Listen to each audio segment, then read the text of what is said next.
White House Wabbit is the first segment in the seventh episode of the first season of New Looney Tunes, and I really liked one of the characters in this, and I liked the location. I thought the backdrops were very well animated. We had some nice moments between Bugs and this character, and I'll talk about them in a moment.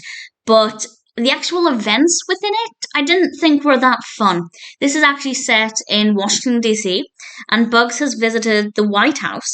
And while there, he meets the character of Vice President Leslie P. Lilylegs. And the Vice President wants to become president, so he wants to try and be impressive, and this includes catching bugs. But unfortunately, people watching the White House see this, and he has to lie and pretend that Bugs is the first rabbit.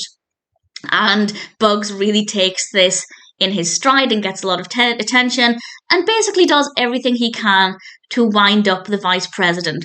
As I said, the actual action in this, the specifics of the narrative, I just didn't think were that fun. I didn't find them to be very entertaining.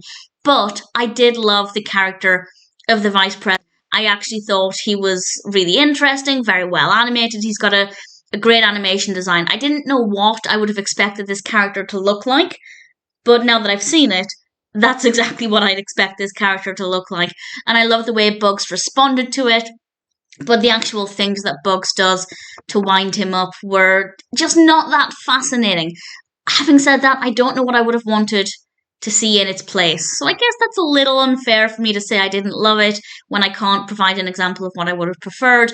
But it's just one of those animations where it was fine, the story worked well enough, but I don't have any specific highlights. There is nothing I could mention as something that I thought worked really well, except for the character of the vice president. So yes, I enjoyed it, but mostly for the characters and indeed the way Bugs interacted with him, the way he spoke with him, and the way he really played things to work out well for him. But I don't know, maybe I would have liked more interaction inside the White House. I think that could have been really effective. We had some interaction with members of the public, which I thought was quite good. So there are definitely things about this that worked well. It might not be perfect, but ultimately I enjoyed it. And I thought White House Wabbit is still one that I'd recommend.